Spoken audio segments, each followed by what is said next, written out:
सबसे पहले अपन मंगलाचरण करेंगे, उसके बाद अपन आज की कक्षा को प्रारंभ करेंगे। आप सभी को जैसे पता ही है, आज हमको मंगल शासन जो हमारी जिनवाणी माँ है उसके अंदर पाठ क्रमांक 2, जिसका नाम है आत्मा और परमात्मा, उसके ऊपर हमारी आज चर्चा होने वाली है।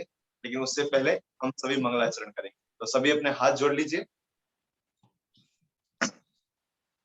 नमो अरिहंताणम, नमो सिद्धाणम, नमो आयर्याणम, नमो उवज्झायाणम, नमो लोए सवसाहुणम।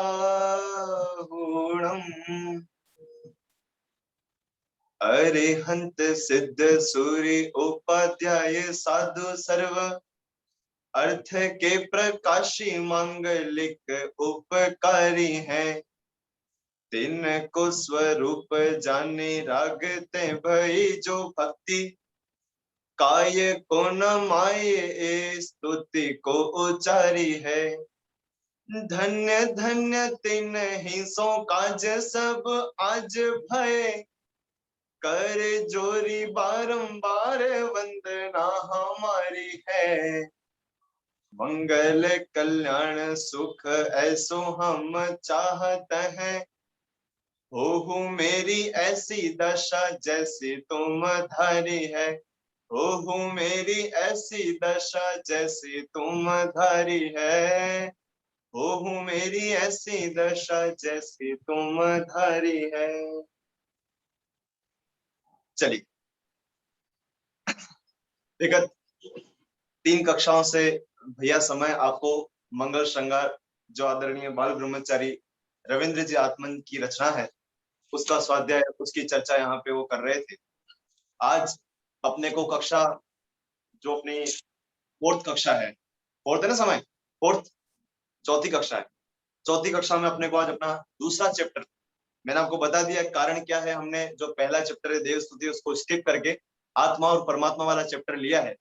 इसके बाद हम पहले चैप्टर पे आएंगे जो कि देव स्तुति वाला है, लेकिन उससे पहले आत्मा और परमात्मा वाला पाठ अपन कर लेते हैं। तो आप सभी के पास यदि बुक हो, हार्ड कॉपी शायद नहीं पहुंची होगी, मुझे पता नहीं पहुंची नहीं पहुंची, शायद नहीं पहुंची, मैं मान के चल रहा हूँ। यदि बुक नहीं हो तो हमारे समय भाई यहाँ पे आपको स्क्रीन शेयर कर देंगे, है ना। जो पीडीएफ है बुक की, वहां से आप देखकर अध्ययन कर सकते हैं, ठीक है। तो अपन चैप्टर नंबर जो 2 है उसका नाम है आत्मा और परमात्मा। सबसे पहले हम समझेंगे आत्मा और परमात्मा है क्या, आत्मा किसे कहते हैं, परमात्मा किसे कहते हैं, उसकी थोड़ी 1-2 मिनट अपन चर्चा करेंगे। उसके बाद अपन जो चैप्टर है उसकी अपन रीडिंग अपन यहाँ पे करेंगे। चलिए, नाम है आत्मा और परमात्मा। मैं ये नहीं मानता कि इस क्लास में कोई भी व्यक्ति या कोई भी बहन, कोई माँ ऐसी हो जिन्होंने आत्मा और परमात्मा शब्द नहीं सुना हो।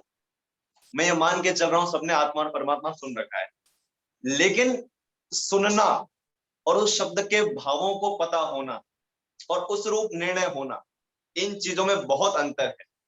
बहुत मतलब कुछ ज्यादा ही अंतर है, ठीक है ना। फिर से रिपीट करता हूँ, आत्मा परमात्मा सुनना और उसको सुनकर उसके भावों को अवधारण करना, उसके उस रूप अपना निर्णय करना, प्रतीति करना, श्रद्धा करना, इसमें बहुत ह्यूज डिफरेंस है, ठीक है। समय एक बार आप इस पीडीएफ को ऑफ कर दीजिए, वीडियो ऑन कर दीजिए, मैं बोल दूंगा आपको जब चलाना हुआ, है ना। अभी मैं केवल डिस्कशन कर रहा हूँ, ठीक है। सबके चेहरे दिखने चाहिए मुझे और मेरे भी सबको दिखने चाहिए, ताकि एक आई कांटेक्ट बना रहे मेरा।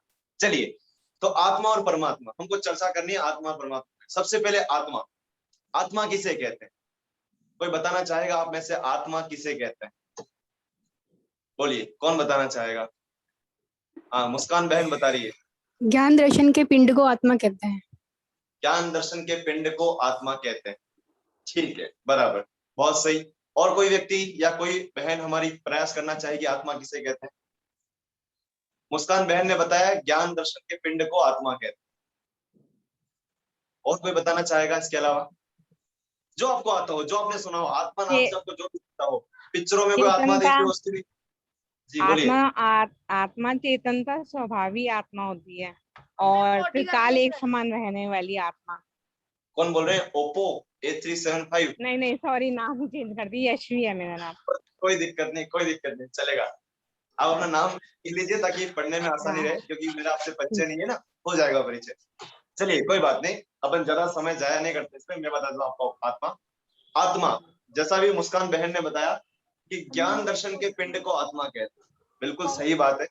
जहां जहां ज्ञान दर्शन है वहां वहां आत्मा है, और जहां जहां आत्मा है वहां वहां ज्ञान दर्शन। ठीक है, मोबाइल में ज्ञान दर्शन है कि नहीं?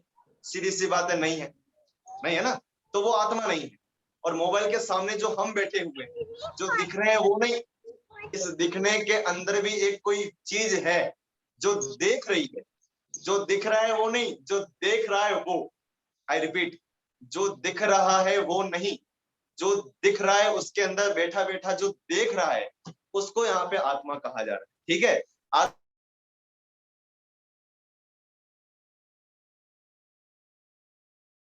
भैया आवाज नहीं आ रही है। भैया जी आप म्यूट हो गए। हेलो, आवाज आ रही है? अब आवाज आ रही है हाँ जी, हाँ जी। जी। तो जो ज्ञान दर्शन स्वभावी आत्मा है, जो चेतन सुख दुख का वेदन करने वाला है, जिसमें फीलिंग्स हैं, जिसमें भाव हैं, उसे आत्मा कहते हैं। फॉर एग्जाम्पल, इस कपड़े में कोई फीलिंग है? नहीं है। लेकिन कपड़े के अंदर जो स्किन है उसके अंदर कोई फीलिंग है? नहीं है। लेकिन स्किन के अंदर हमारे आत्मा के प्रदेश हैं, उन आत्मा के प्रदेशों में फीलिंग है। वह सुख दुख का वेदन करते हैं, सर्दी गर्मी इनका वेदन करते हैं, ज्ञान करते हैं। ठीक है, ज्ञान करते हैं, क्योंकि जानना आत्मा का स्वभाव है। तो आत्मा का मतलब क्या हो गया? आत्मा का मतलब हो गया जो जानता देखता है, जो सुख दुख का वेदन करता है, जो ज्ञान दर्शन स्वभावी है, उसे हम आत्मा कहते हैं। ठीक है, चलिए अब अगला शब्द है परमात्मा। ठीक है, देखो आप में से किसी को कोई भी प्रश्न हुआ तो बिंदास बेझिझक आप यहाँ पे पूछ सकते हैं, व्हाट्सएप पे पूछ सकते हैं, मेरे नंबर पे फोन करके पूछ सकते हैं। आपको जब भी जो भी जिज्ञासा हो, बिल्कुल निश्चिंत होकर आप अपने आप को फ्री महसूस करें। कि ऐसा ना सोचे कि यहाँ पूछे उचित रहेगा कि नहीं रहेगा। आप बिल्कुल निश्चिंत रहिए, आप पूछ सकते हैं, आधी रात को भी फोन करके पूछ सकते हैं। ठीक है, चलिए आत्मा शब्द हो गया, अब समझते हैं परमात्मा। देखिए, आत्मा और परमात्मा, परमात्मा में भी आत्मा शब्द इंक्लूड है। जैसे परमात्मा को हम तोड़े तो परम प्लस आत्मा, तो इसका मतलब जो हमने आत्मा में अभी समझा, मतलब जानना देखना स्वभाव, वो भी परमात्मा में लगाना, लेकिन उसके आगे एक और शब्द जुड़ा हुआ है, परम। राइट, तो उस परम का मतलब क्या है? उस परम का मतलब ये है, जगत में जितनी आत्माएं हैं, सुना ध्यान से, जगत में जितनी आत्माएं हैं उसमें जो सर्वोत्कृष्ट है, उसमें जो सर्वश्रेष्ठ है, उसमें जो सबसे उच्च है, उसमें जो सबसे प्योर है, उसमें जो सबसे परिपूर्ण है, उसमें जो सबसे, क्या बोलना चाहिए, अनंत सुख को प्राप्त है, उन्हें परमात्मा कहते हैं। ठीक है, आत्मा, परमात्मा, परम आत्मा। परम मतलब होता है एक्सट्रीम। अब मैं आपसे, मैंने अभी कहा ना, जो सबसे परिपूर्ण है, जो सबसे शुद्ध है। हो सकता है किसी को प्रश्न हो, क्या प्रश्न हो सकता है? क्या पंडित जी हमारा आत्मा शुद्ध नहीं है क्या? है केवल सिद्ध भगवान का आत्मा शुद्ध है, अनंत का आत्मा शुद्ध है, क्या हमारा आत्मा शुद्ध नहीं है? हमने तो समय सर जी सुन रखा है, हमने तो विद्वानों के, मुनिराजों के, आर्यकाओं के प्रवचन में सुन रखा है। अरे हमारे यहाँ तो भजन में भी यही आता है, तू ही शुद्ध है, तू ही बुद्ध है, तू ही गुण अनंत का धाम है, सुन चेतना अब जागना, अब जागना, सुन चेतना। तो भजन में शुद्ध किस लिए कहा? आप तो कहते हो परमात्मा शुद्ध है, और भजन तो कह रहा है सब जीव शुद्ध है। देखिए दोनों की अपेक्षा न्यारी न्यारी। ठीक है, यहाँ जो मैं परमात्मा को शुद्ध कह रहा हूं, वह पर्याय की अपेक्षा से कह रहा हूं, अवस्था की अपेक्षा से कह रहा हूं, दशा की अपेक्षा से कह रहा हूं, हालत की अपेक्षा से कह रहा हूं। फॉर एग्जाम्पल, आप कह रहे हो कि आपकी आत्मा शुद्ध है, मैं मान लेता हूं, लेकिन आपकी आत्मा की जो वर्तमान की दशा है, हालत है, पर्याय, जिसको शास्त्रीय शब्दों में कहें पर्याय, वो पर्याय कैसी है? वो पर्याय कैसी? वो पर्याय तो कैसी है? मलिन है, कम ज्ञान वाली है। ठीक है, जो परमात्मा है उनकी पर्याय कैसी है? परिपूर्ण है, शुद्ध है। जैसे उनके स्वभाव में राग द्वेष नहीं है, तो पर्याय में भी उनके राग द्वेष नहीं है। लेकिन हमारे साथ क्या है? हमारे स्वभाव में तो राग द्वेष नहीं है, लेकिन वर्तमान पर्याय में, वर्तमान हालत में हमारे राग द्वेष मौजूद है। बोलो है कि नहीं? बिल्कुल है, सीधी सी बात है। तभी तो हमको परमात्मा नहीं कहा। पॉइंट पकड़ो, यहाँ जो आत्मा और परमात्मा की बात चलने वाली है, यहाँ जो परमात्मा शब्द लिया गया है वह परमात्मा शब्द अवस्था की अपेक्षा से लिया गया है, स्वभाव की अपेक्षा से नहीं लिया गया। स्वभाव की अपेक्षा से तो हम सभी परमात्मा हैं, स्वभाव की अपेक्षा से तो चींटी है, मकोड़े हैं, वे सभी भी परमात्मा हैं। लेकिन चूंकि यहाँ बात अवस्था, पर्याय, पर्याय समझते हैं ना, हालत, कंडीशन, उस समय की सिचुएशन कैसी है उस जीव की, उसे कहते हैं पर्याय, है ना। तो उस पर्याय की अपेक्षा से परमात्मा और आत्मा के भेद किए गए हैं। तो अपन आइए कक्षा को प्रारंभ करते हैं। इन दो शब्दों में से किसी को कोई भी जिज्ञासा हो, आत्मा और परमात्मा के संदर्भ में किसी को कोई भी प्रश्न हो, या कोई भी अपनी कोई संस्मरण रखना चाहता हो, कोई रेफरेंस रखना चाहता हो, तो आप अपना माइक अनम्यूट करके यहाँ पे कह सकते हैं। अपन यहाँ पे चर्चा करने के लिए इकट्ठे हुए हैं। ऐसा कोई नहीं कि हमने यहाँ पे एक वो ले रखा है कॉन्ट्रैक्ट कि हम ही बोलेंगे और आप सुनेंगे, ऐसा बिल्कुल भी नहीं है। आपको यदि कोई भाव आए, कोई प्रश्न आए, तो आप भी बेझिझक यहाँ पे अपने हमारे सामने रख सकते हैं, ठीक है। तो मैं मान के चलता हूँ आप सभी को आत्मा और परमात्मा ये दोनों शब्दों का भाव समझ में आ गया है, ठीक है। चलिए अब चलते अपन चैप्टर की ओर। अपन अब चैप्टर की रीडिंग करेंगे। समय भाई अब पीडीएफ शेयर कर दीजिए आप, ठीक है, तभी ताकि सभी लोग पीडीएफ को देख पाए। समय आवाज सुन रहा है मेरी?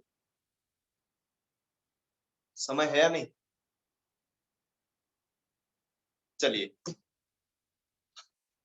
सबसे पहले पाठ नंबर 2, आत्मा और परमात्मा, ठीक है। मैं यहां से पढ़ता हूं, आप स्क्रीन पे देखते रहना। चलिए, आत्मा और परमात्मा, मुनिराज योगेंदु देव, मुनिराज योगेंदु देव।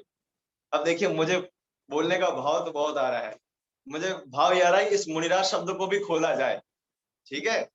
मुनिराज शब्द गुरुदेव श्री के प्रवचनों में आया करता था कि मुनि शब्द ना, मुनि शब्द, उसको अपन तोड़े तो मु प्लस नी, मुनि शब्द है मुनि, उसको तोड़ा अपन ने तो मु प्लस नी। मु मतलब होता है मुक्ति और नी मतलब होता है निश्चित। तो क्या अर्थ हो गया? जिनकी मुक्ति निश्चित है ऐसे राज, राज मतलब राजा है। मुनिराजों की वृत्ति सिंह वृत्ति कही गई है। जंगल का राजा कौन होता है? शेर। हम सभी ने पढ़ा है जंगल का राजा शेर होता है, जंगल का राजा शेर होता है। बचपन में आप सभी ने बहुत सारी कहानियां भी सुनी होंगी। लेकिन वो शेर भी जिनके चरणों में आकर शांत हो जाए, अपने क्रूर स्वभाव को छोड़ दे, तो ऐसे मुनिराज, मुनिराज को राजा क्यों कहा? क्योंकि जो जंगल के राजा हैं शेर, वो शेर भी जिनके सामने आकर अपनी क्रूरता को भूल दे, ऐसे मुनिराज, ठीक है। मुनिराज मतलब समझ में आया? अपन बोलते हैं भक्ति आती बहुत सुंदर।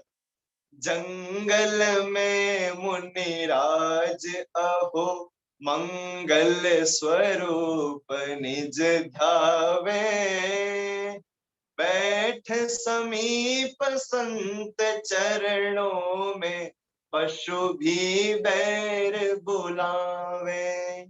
और एक छंद और आता है, जिनके निकट सिंगादि पशु भी भूल जाते क्रूरता, उन दिव्य गुरुओं की अहो कैसी अलौकिक शूरता। तो जो मुनिराज हैं उनके निकट जाकर तो पशु भी अपने बैर को भुला देते हैं, पशु भी अपनी क्रूरता भुला देते हैं। ऐसा उनका सौम्य और शांत स्वरूप है, ठीक है। और केवल मुनिराजों का ही नहीं, हम सभी आत्माओं का मुनिराज की आत्मा के समान ही शांत, सौम्य, वीतराग स्वरूप है। बस अंतर इतना है कि मुनिराज ने अपने स्वभाव की खबर कर ली है और हमें अपने स्वभाव की खबर नहीं है। इतना ही अंतर है, बाकी कोई भी अंतर नहीं है। चलिए, मुनिराज योगिंदु देव, योगिंदु देव नाम है आचार्य का।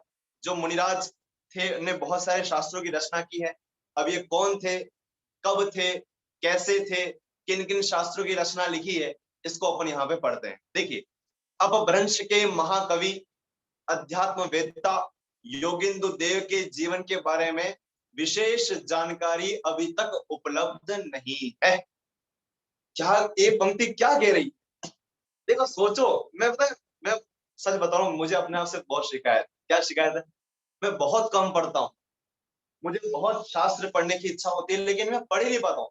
जैसे पंक्ति मैंने पढ़ ली, अब पंक्ति पढ़ ली तो मैं अब इस पंक्ति पे सोचता हूँ कि ऐसा क्या कारण रहा होगा कि मुनिराज योगिंदु देव हैं, उनके बारे में कोई भी जानकारी अवेलेबल नहीं। उन्होंने शास्त्र तो लिखे, जिनवाणियां तो लिखी, ग्रंथ तो लिखे, लेकिन अपने बारे में कुछ नहीं लिखा। आप सभी को बात समझ आ रही है मैं किस तरह बताना चाह रहा हूं? उनने समस्त जीवों पे करुणा करके जिनवाणी के वचन तो लिखे, ग्रंथ तो लिखे, गाथाएं तो लिखी, लेकिन अपने जीवन के बारे में मैं ये था, मैंने वो था, मैं तो राजा के यहाँ इतना बड़ा पद पे आसीन था, मैंने वो पद भी छोड़ के फिर हम मुनि हो गए, या हमारे यहाँ चक्रवर्ती भी आते हैं, हमारे यहाँ बड़े बड़े राजा आते हैं इत्यादि, कोई भी वृतांत मुनिराज के जीवन से हमें प्राप्त होता नहीं है। इसका मतलब ये है जो मुनि योगेंदु देव हैं उनको ख्याति, लाभ, प्रसिद्धि का कोई भी अभिप्राय नहीं था। यदि होता तो अपने जीवन के बारे में कुछ न कुछ लिख के जाते कि आगे आने वाली पीढ़ी जरा हमारे बारे में जानेंगे भी सही। क्या जानेंगे कि हम कौन थे? योगेंद्र देव कोई छोटी मोटी हस्ती थोड़ी थी। ग्रंथ तो लिखा वो तो ठीक ही है, लेकिन हम जो थे वो तो अलग ही बात थी। ऐसा मन में उनके भाव नहीं था। बात समझ में आ रही है? तो क्या कहते हैं, जो योगेंद्र देव हैं उनके जीवन के बारे में कोई भी विशेष जानकारी अभी तक उपलब्ध नहीं है। उपलब्ध इसलिए नहीं है क्योंकि उनने कुछ लिखा ही नहीं अपने बारे में। ठीक है, आगे देखो, उनके नाम का भी कई तरह से उल्लेख मिलता है। देखो, नाम के ही ठिकाने नहीं, जीवन की बात तो छोड़ो, जीवन के बारे में क्या लिखेंगे वो आचार्य अपने बारे में, लेकिन जिन्होंने अपना नाम भी कहीं लिखना उचित नहीं समझा। लेकिन हम आज के समय लोग दान देते ना, दान, तो दान देने से पहले सबसे पहले सोचते हैं हमारा नाम कहाँ लिखा जाएगा। है, आपको पता है इतनी हालत विकृत है समाज की, इतनी हालत दयनीय है, इतनी करुणा आती है मुझे, जिसे दान दिया 11,000, ठीक है, अब 11,000 का दान देने के बाद नाम लिखवाएंगे, और नाम केवल अपना नहीं, केवल अपनी पत्नी का नहीं, अपना, अपनी पत्नी का, अपने बच्चे का, उसकी पत्नी का, अपने बच्चे के बच्चे का, उसके बच्चे का है, और कहो तो जो गर्भ में पल रहा बच्चा हो उसका भी नाम सोचकर नाम लिखवा दें। मतलब हमें अपने नाम को लेकर कितना एकत्व है, कितना अहंकार है, जबकि हम कितना योगदान करते हैं। सोचो शांति से बैठ के। और आचार्य भगवंतों ने कितना योगदान दिया है हमारे जैन शासन को जीवंत रखने के लिए, लेकिन उन्होंने कहीं अपना नाम भी ढंग से नहीं लिखा, ठीक से नहीं लिखा। इसका मतलब वो ख्याति, लाभ, पूजा, प्रसिद्धि, यश, इससे कितने विरक्त थे, कितने भिन्न थे, कितने उदासीन थे, तभी उनकी वृत्ति इतनी महान थी। अरे आप सभी को बात समझ में आती है कि नहीं आती है? हमारे आचार्यों की जीवन कितना महान था कि उनका नाम भी लोगों को पता नहीं प्रॉपर कि ये नाम था उनका। ठीक है, देखो उनके नाम का भी कई तरह से उल्लेख मिलता है, जैसे योगिंदु, योगिंद्र। अब यही फिक्स नहीं है कि योगिंदु होगा कि योगिंद्र होगा। क्या गजब है। आगे देखो, पर अपभ्रंश के जोइंदु का संस्कृत अनुवाद योगिंदु ठीक बैठता है, योगिंद्र नहीं। आप समझिए बात को। अब ये अनुमान लगा रहे हैं हम जैसे लोग, हम जैसे मतलब हमसे जो ज्ञानी लोग हैं, उन्होंने अनुमान लगाया है क्या कि भाई जो जोइंदु है, जोइंदु प्राकृत का अपभ्रंश का शब्द है, तो उसके हिसाब से योगिंदु नाम ठीक बैठता है। इसका मतलब ये अनुमान रूप से बनाया गया नाम है। आचार्य का नाम योगिंद्र था, योगिंदु था, ये अभी तक किसी को श्योर नहीं है। अब ये बैठता है मतलब अनुमान बिठा रहे हैं, ठीक है। अब उन्हें पता है लगभग इतना मीटर बैठेगा, लगभग इतना फीट बैठ जाएगा, लगभग इतनी शक्कर इसमें बैठेगी। ये बैठेगी, बैठेगी क्या है, ये बैठेगी क्या मतलब ये अनुमान, ठीक है। अनुमान से पता लगाया जा रहा है कि आचार्य का नाम जोइंदु प्राकृत में कहीं लिखा हुआ मिलता है, अपभ्रंश में कहीं वहां उस पे ताड़पत्र पे, तो इसका मतलब ये है कि योगिंदु देव होना चाहिए। ऐसा एक मोटा मोटा अनुमान लगाया गया है, योगिंद्र नहीं। अब आगे देखो, योगिंदु के समय के बारे में भी विभिन्न मत हैं, ठीक है। कुछ लोग कहते हैं यहाँ हुए, कुछ लोग कहते हैं अब हुए, कुछ लोग कहते हैं 11वीं शताब्दी, कुछ लोग कहते हैं 12वीं, कुछ लोग कहते हैं 5वीं, कुछ लोग कहते हैं 8वीं। तो क्या है उसकी सत्यता कि योगिंदु देव के समय के बारे में भी विभिन्न मत हैं। इनका काल 6वीं शताब्दी से लेकर 11वीं शताब्दी तक माना जाता है। अब हो सकता है 6वीं शताब्दी में हो आचार्य, हो सकता है 7वीं शताब्दी में हो सकता है 8वीं में हो, 9वीं में हो, 10वीं में हो, 11वीं में, लेकिन 6वीं शताब्दी से लेकर 11वीं शताब्दी के बीच बीच कोई ना कोई काल होगा जब आचार्य मुनिराज योगिंदु देव इस भारत भूमि को पवित्र कर रहे होंगे। ठीक है, अब आगे देखो, आपके ग्रंथों पर आचार्य कुंद कुंद का प्रभाव स्पष्ट लक्षित होता है। ठीक है, जैसे आचार्य जो योगिंदु देव है ना, इन्होंने परमात्म प्रकाश, योग सार जी इत्यादि बहुत सारे शास्त्रों की रचना लिखी है। तो उनमें आचार्य कुंद कुंद का प्रभाव, ये समझ लीजिए, मानो आचार्य कुंद कुंद के समय सार, प्रवचन सार इत्यादि ग्रंथों को पढ़कर, उनका स्वाध्याय करके, उनसे प्रभावित होकर आपने परमात्म प्रकाश इत्यादि शास्त्रों की रचना की हो। ठीक है, जैसे आपने देखा है, जैसे क्या होता है, जैसे हमारे जीवन में जिसकी गहरी छाप होती है ना, उसका असर हमारे में दिख ही जाता है। देखा आपने सलमान खान के फैन लोग को देखा, फैन लोग को, वो एक ब्रेसलेट पहनते हैं फैन लोग। कैसा ब्रेसलेट पहनते हैं? जैसा सलमान खान पहनता है ना, वो नीले कलर का, उसमें एक डायमंड है और चांदी का ब्रेसलेट है। पता नहीं मुझे तो कैसा है, हमने तो पहना नहीं आज तक और ना पहनने की इच्छा है? हम यदि पहनेंगे अब तो निर्ग्रंथ दिगंबर वेश को पहनेंगे, उसके अलावा कोई इच्छा नहीं। ना कोई हार पहनने की इच्छा है, ना कोई ब्रेसलेट पहनने की इच्छा है। रत्नत्रय आभूषण सांचे, जड़ आभूषण का क्या काम। ठीक है, हमारे आभूषण तो वो है। चलिए, तो मैं क्या बता रहा था कि वो सलमान खान के जो फैन है ना, फैन, पागल फैन, वो क्या करते हैं? सलमान खान जैसा ब्रेसलेट। क्यों? क्यों? देखो, जो जिसको आदर्श मानता है, जो जिससे प्रभावित होता है, उसका प्रभाव, उसका असर उसके जीवन में भी आए बिना नहीं रहता। बात समझ आ रही है? जैसे फॉर एग्जाम्पल, आपको कोई अभिनेत्री प्रिय हो, किसी को कोई अभिनेता प्रिय हो, तो अभिनेता जैसा बाल बनाएगा, जैसे कपड़े पहनेगा, जैसा हाथ में घड़ी पहनेगा, जैसा जूते पहनेगा, जैसा बैग लगाएगा, जैसी चेन पहनेगा, बहुत सारे उनके जो अनुयायी हैं, उनके जो फैन हैं, प्रशंसक हैं, वो उस जैसा ही बनने का प्रयास करते हैं। अब जो योगिंदु देव हैं, उनके आदर्श थे कुंद कुंद भगवान, कली का सर्वज्ञ कुंद कुंद देव। तो उनके ग्रंथों पर भी किसका प्रभाव नजर आएगा? आचार्य कुंद कुंद का। अब देखिए, हमको ये देखने की आवश्यकता ये है कि हमारे जीवन में प्रभाव किसका है। यदि आपके जीवन में सीता, अंजना, चंदन बाला है, सोमा सती इत्यादि बहुत सारी जितनी वीरांगनाएं हुई हैं, सतियां हुई हैं, उनके जीवनों का प्रभाव है, तो आपका जीवन भी उनके समान महान होगा। ठीक है, और उनका आदर्श तो नहीं है। और ये जो फिल्मी अभिनेता हैं, अभिनेत्रियां हैं, ये फालतू के लोग हैं। यदि इनको आप जीवन में आदर्श बनाओगे, तो उनका प्रभाव आपके जीवन में लक्षित होगा। अब यदि कुंद कुंद आचार्य ऐसे भगवंतों को आदर्श बनाओगे, तो पक्की बात है आपका मोक्ष मार्ग प्रशस्त होगा। नक्की और पक्की बात है, 100% कोई माइकादार आपको रोक नहीं सकता, पक्की बात, गारंटेड।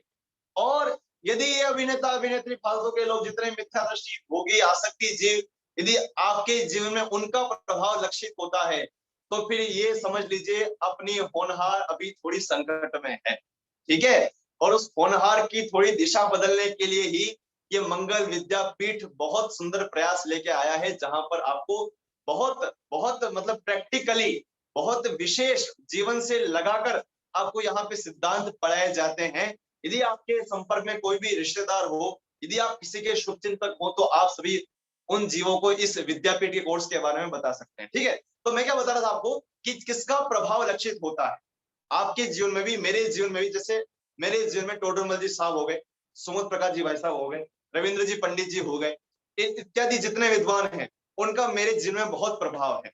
ठीक है, बहुत मतलब उनका उपकार है, क्योंकि मुझे इस मार्ग में लाने वाले वे ही जीव। ठीक है, तो मेरे जीवन में उन जैसा प्रभाव आपको दिख जाएगा, पक्की बात। सादा रहन सहन, स्वाध्याय प्रिय, आत्मार्थी लोगों को देखकर चेहरे पे मुस्कान आ जाना, उनकी वैयावृत्ति करने का भाव आना, उनकी सेवा करने का भाव आना, सभी जीव धर्म के मार्ग में लग जाएं ऐसे भाव आना।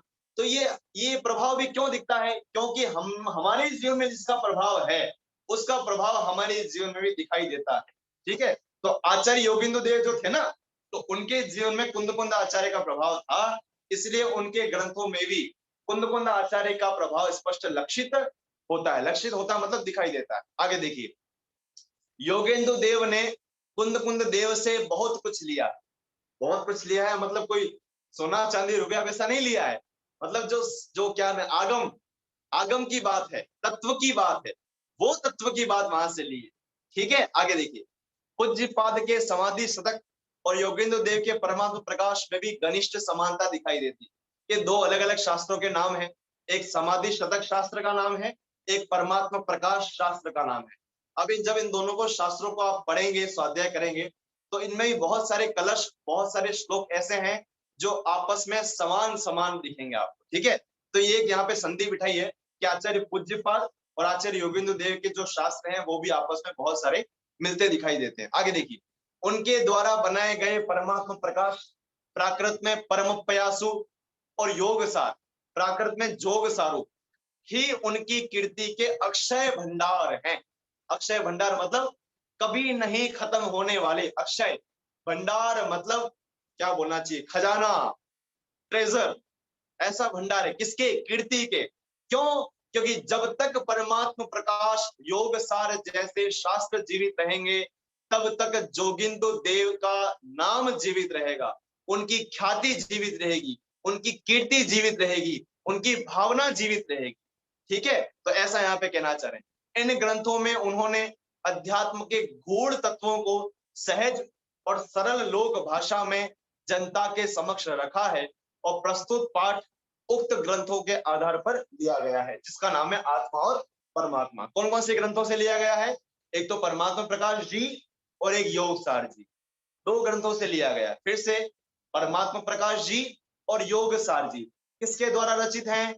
मुनिराज योगिंदु देव द्वारा विरचित। ठीक है, कब पैदा हुए थे, कब इनका काल था? 6वीं शताब्दी से लेकर 11वीं शताब्दी तक इनका काल माना जाता है। ठीक है, इतनी बात अपन ने जानी योगिंदु देव के बारे में। अब देखिए आगे, अब मेन चैप्टर अपना शुरू होता है, अपन इसको थोड़ा यहाँ पे लेते हैं। ठीक है, फिर अपना समय हो जाएगा, अभी है अपने पास 10 से 15 मिनट है। चलिए, आत्मा और परमात्मा मैं बता चुका हूं, आत्मा और परमात्मा की डेफिनेशन। अब अपन आगे बढ़ते हैं। देखिए, प्रभाकर, किसी शिष्य का नाम है प्रभाकर।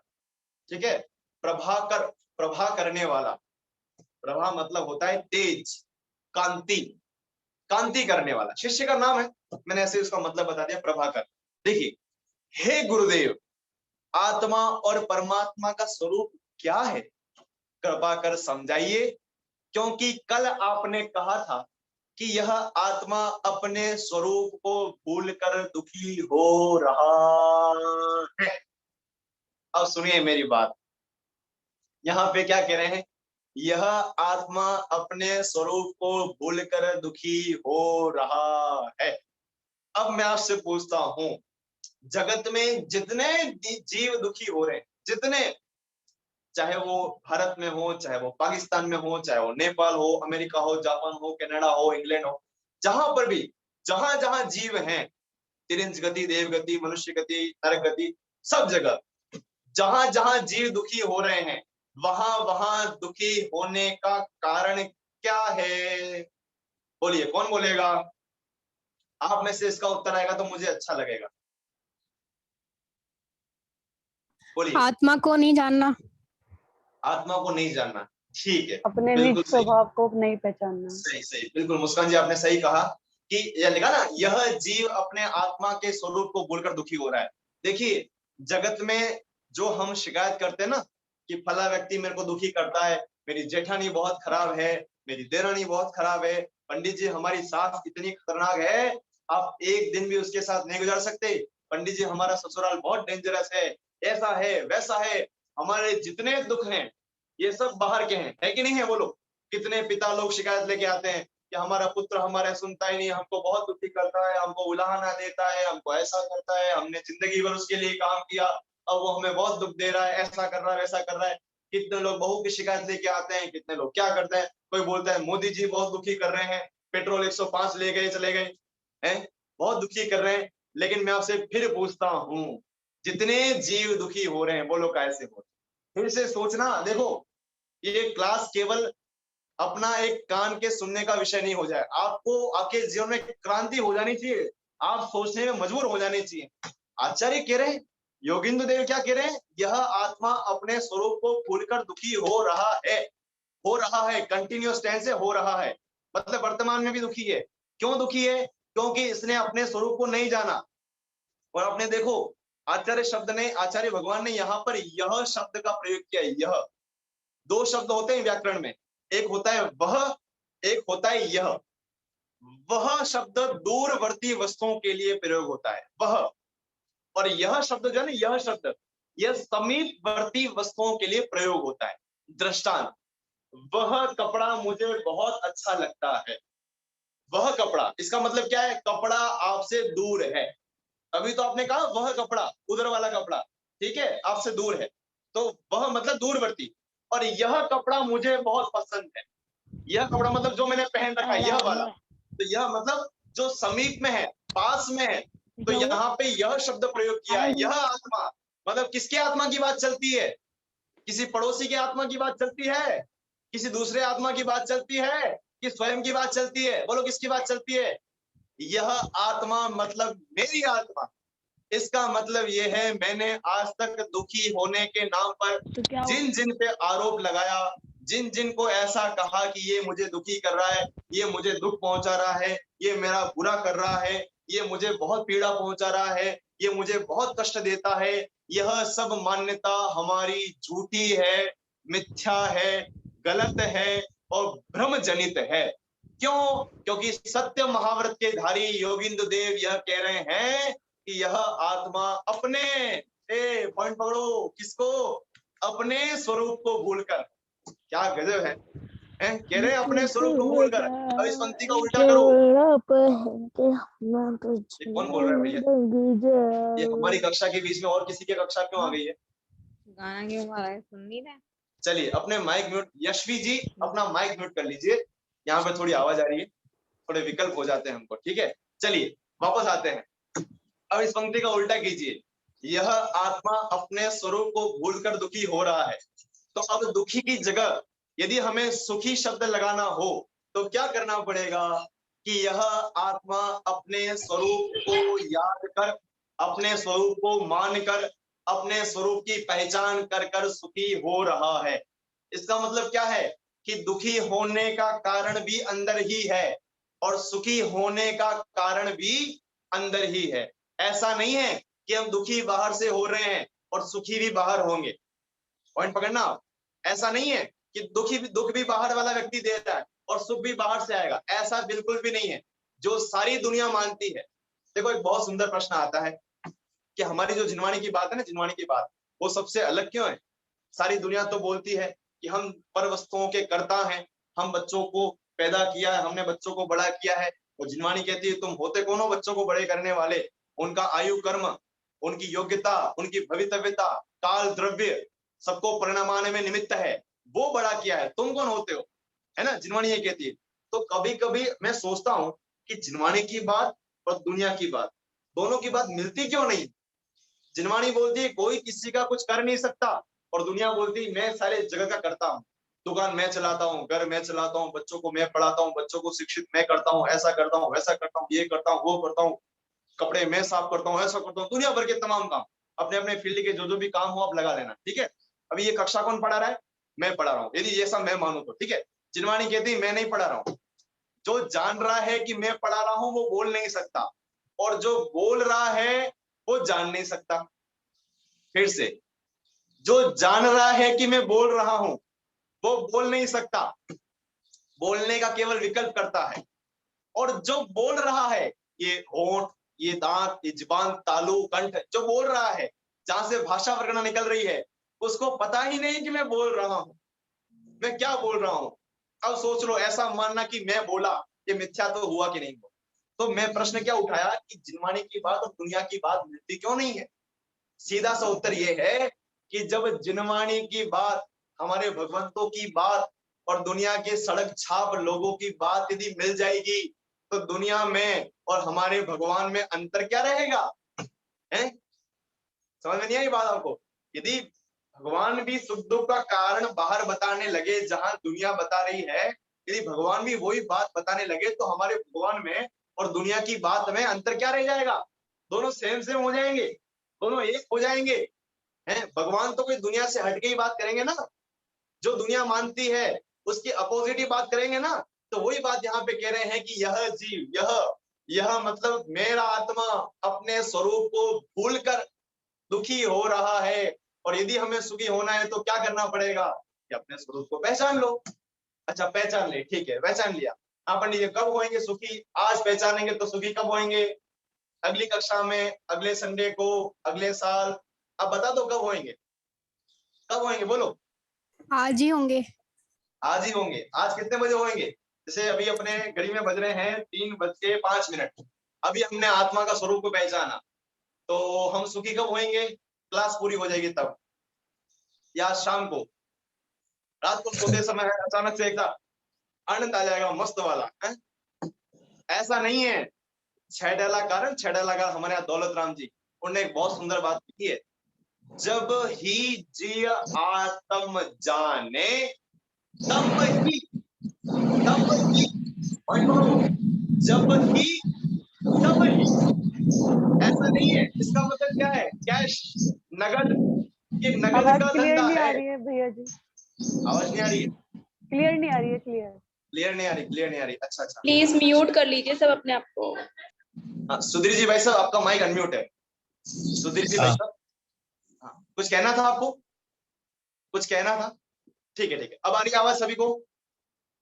हाँ, क्या हाँ होता जी है आ रही है। दो माइक, जब दो माइक अनम्यूट हो जाते हैं ना, तो आवाज बढ़ जाती है, इसलिए वो बराबर से नहीं आ पाती। ठीक है चलिए कोई बात नहीं।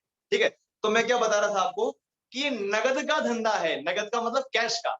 ऐसा नहीं है कि आपने आत्मा को जाना है आज और आनंद आएगा 10 साल बाद। जब ही, मतलब आप अभी बीमार हो, रोगी हो, खाट पे पड़े हो और उस समय आत्मा का वेदन करें, तो उसी समय सुख आएगा।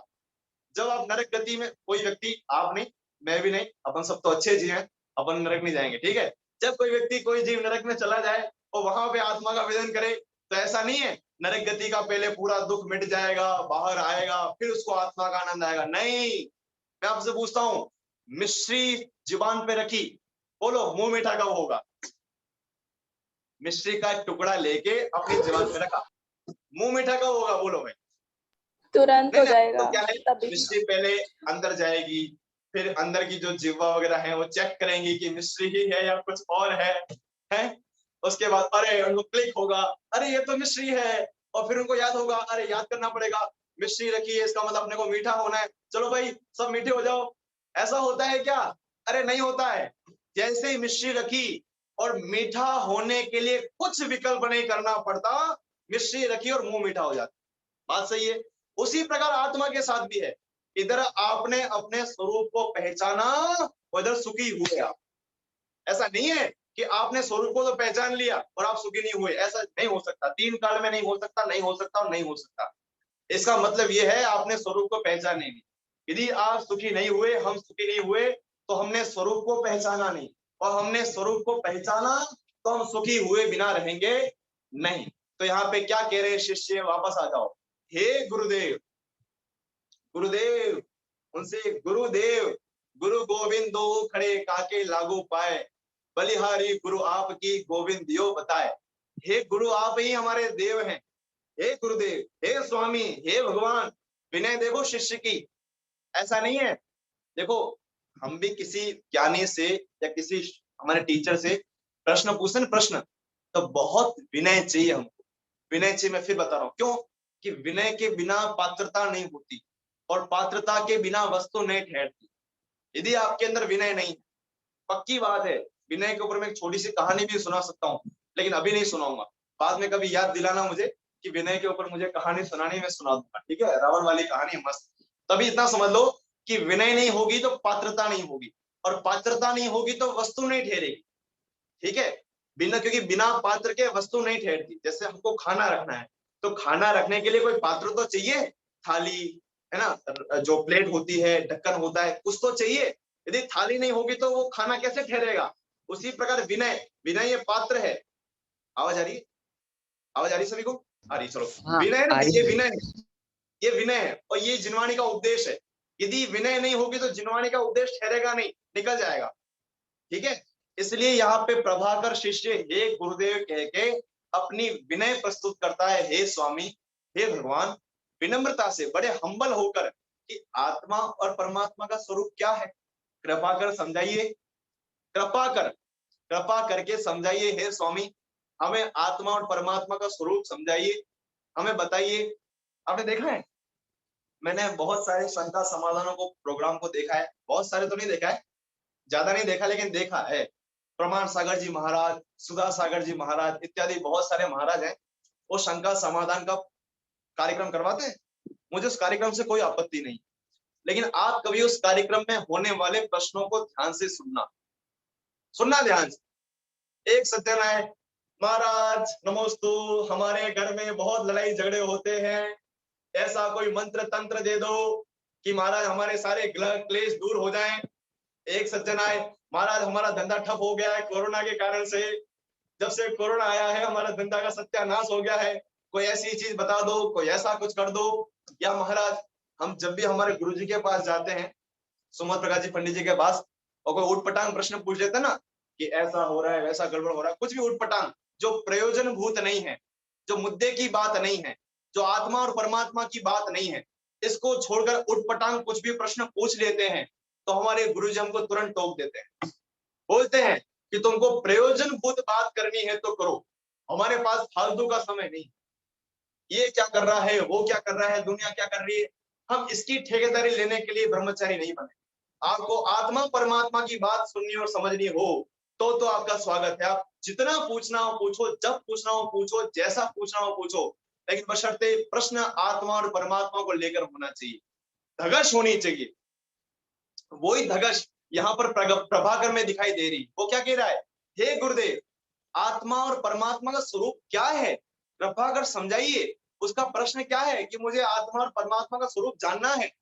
क्यों जानना है?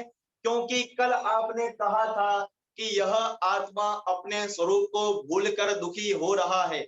यह जो आत्मा है, मेरा जो आत्मा है, वह आत्मा अपने स्वरूप को भूलकर दुखी हो रहा है। तो हे प्रभु मुझे आत्मा क्या होता है, परमात्मा क्या होता है, इसका स्वरूप आप मुझे बताइए। जिससे क्या होगा कि जिससे ये होगा कि मैं भी अपने आत्मा का स्वरूप को जानकर, जब आप आत्मा के स्वरूप को बताओगे तो मैं अपने आत्मा के स्वरूप को जानूंगा और वैसा मानूंगा, और मानूंगा तो जो मेरा दुख हो रहा था स्वरूप को न जानकर, वो मेरा दुख स्वरूप को जानने पर मिट जाएगा तो मैं सुखी हो जाऊंगा। इसलिए मुझे सुखी होना है। तो हे प्रभु कृपया करके विनम्र विनती करके कहते हैं शिष्य, महाराज मुझे आत्मा परमात्मा की बात समझाइए, इनका स्वरूप समझाइए, क्योंकि मुझे अब ये दुख सहा जाता नहीं है ना। ताहि सुनो भवि मन थिर आन, जो चाहो अपनो कल्याण। जिसको अपना कल्याण चाहिए वो कक्षा में आओ, वो स्वाध्याय को सुनो, वो शिविरों में जाओ, वो सत्संगति करो, वो जीव आत्मा परमात्मा की चर्चा करो। बाकी सारा जगत सुखी होने के लिए बाहर में बहुत हाथ पैर मार रहा है, दुनिया भर के तमाम उपाय कर रहे हैं लोग। मैं कभी कभी सोचता हूँ शांति से बैठ के, सुधीर अंकल आप सुन रहे हैं मुझे, मैं सोचता हूँ से मोबाइल है ना, मोबाइल, अब इसके पीछे 1 2 3 कैमरे और एक आगे कैमरा दे रखा है, 4, ठीक है 4 कैमरा है। जब मैं छोटा था ना, छोटा, तो ऐसा फोन आता सिंपल जिससे केवल बात हो सके, ठीक है, पक्की बात है। तब भी लोग सुखी नहीं हुए, उनको थोड़ा नया चाहिए था। तो कंपनी ने क्या किया, पीछे कैमरा दे दिया, और कैमरा भी कैसा, जिससे धुंधले धुंधले फोटो आते थे, पिक्सल बराबर नहीं आते थे, ठीक है। तो जब पुराना फोन था ना, और उसके बजाय कैमरा वाला फोन आया तो लोग खुश हो गए, और साहब हमारे पास कैमरा वाला फोन, ठीक है। अब मैं दृष्टांत को ज्यादा लंबा नहीं करता हूं, मैं शॉर्ट करता हूं। एक कैमरे से मन नहीं भरा, चलो कंपनी ने उस कैमरे की क्वालिटी को बढ़ा दिया, ठीक है, तब भी जीव का मन नहीं भरा, ठीक है। फिर 2 दिए तो भी इसका मन नहीं भरा, ठीक है, मन भरा होता तो रुक जाना चाहिए था, मन नहीं भरा। फिर 3 कैमरे दिए, फ्लैश दिया, आगे भी फ्लैश दिया, फिर आगे 2 3 कैमरे आ रहे हैं, पीछे 3 कैमरे आ रहे हैं। अब मैं इंतजार कर रहा हूँ कि ये पूरा जो पीछे वाला बैक कवर है ना, पूरा पीछे वाला, ये कब पूरा कैमरों से भर जाए, और तब भी ये जीव सुखी होने वाला नहीं है। मैं ये कह रहा हूँ, मतलब इस जीव ने सुखी होने के लिए बाहर में भरसक प्रयास कर लिया, भरसक पूरा हाथ पैर मार लिए, लेकिन मुझे तो एक जीव की माथे की सलवटें हटी नजर नहीं आ रही, एक भी। मैं फिर कहता हूं, मैं केवल ये बोल देने वाला नहीं हूं, मैं दुनिया को देखता हूं इन आंखों से, ध्यान से, अमीरों को देखता हूँ, सेठियों को देखता हूँ, करोड़पतियों को देखता हूँ, रोते हैं। मैं क्या बताऊं आपको, मैं नाम नहीं लूंगा किसी का। करोड़पति से करोड़पति सेठ को मैंने रोते हुए देखा है, हाथ जोड़ के, हे स्वामी मुझे दुख सहा नहीं आता, मुझे बहुत दुखी हूँ, बहुत दुखी हूँ। दुनिया उनको सुखी मान रही है, बड़ी बड़ी लग्जरी कारें हैं, विला है उनके पास बहुत बड़ी बड़ी, और रो रहे हैं उस घर के अंदर। लिखा है शास्त्रों में, जिन्हें मानता सुख निधान तू, पूछ उन्हीं से मन की बात। उनसे उनकी मन की बात पूछ, तुझे लगते होंगे वो सुखी, लेकिन मानुष योनि अनेक विपत्तिमय, सर्व सुखी नहीं कोई। यदि कोई सुखी है तो अपनी आत्मा में, अपने परमात्मा स्वरूप में लीन होने वाले, यहाँ की भाषा में बोलो, जिन्हें अपने आत्म स्वरूप की खबर है, जो अपने आत्मा के स्वरूप को भूले नहीं है, वे मुनिराज और वे ज्ञानी धर्मात्मा जीव ही सुखी हैं। अन्य कोई जीव जगत में सुखी है नहीं। तो हम सभी को भी सुखी होना है तो क्या करना पड़ेगा कि आत्मा और परमात्मा के स्वरूप को जानना होगा। अब यह आत्मा और परमात्मा का स्वरूप क्या होता है, किसे आत्मा कहते हैं, किसे परमात्मा कहते हैं, इत्यादि और चर्चा योगिंदु देव उस प्रभाकर शिष्य को, और हम भी उनके शिष्य हैं उन योगिंदु देव के, तो अपने को बताएंगे। उसकी चर्चा अपन परसों के समय में, इसी समय में करेंगे। अभी का समय अपना कक्षा का पूरा हो रहा है। हम सभी यहाँ पे संक्षिप्त में जिनवाणी स्तुति करेंगे, उसके बाद अपनी कक्षा यहाँ पे पूर्ण होगी। यदि किसी को कोई भी प्रश्न हो तो आप अभी भी पूछ सकते हैं, समय है। यदि क्लास पूरी हो जाए फिर याद आए तो ग्रुप में पूछ सकते हैं। मेरा नंबर है, आप मुझे फोन कर सकते हैं, व्हाट्सएप कर सकते हैं। मैटर ये नहीं आप क्या पूछ रहे हैं, कब पूछ रहे हैं, मैटर ये है आपकी शंका, आपकी जिज्ञासा का निवारण होगा। ठीक है, पूरी कोशिश करेंगे आपकी जिज्ञासा तृप्त करें, संतुष्ट करें, और इसमें हम पीछे नहीं रहेंगे, पूरी कोशिश करेंगे। ठीक है, ताकि हमारा भी स्वाध्याय हो और आपका भी स्वाध्याय हो और हम सभी सुखी हों। इसी मंगल भावना से आज की चर्चा को पूरी करते हैं, लेकिन उससे पहले जिनवाणी स्तुति। चलिए। हे जिनवाणी भारती तो ही जपो दिन रे, जो ते शरणा गए सो पावे सुख चैन। जावाणी के ज्ञान से सूझे लोकालो, सो वाणी मस्तक नमो सदा देत हूँ ढोक। 9 बार नमोकार मंत्र।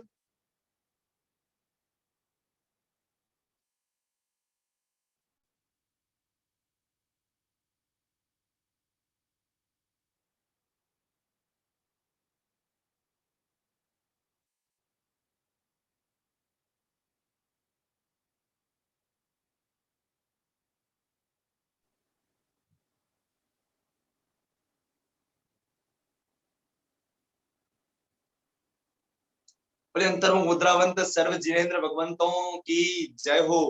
नित्य बोधिनी तरण तारिणी परम उपकारी द्वादशांग में जिनवाणी माता की जय हो।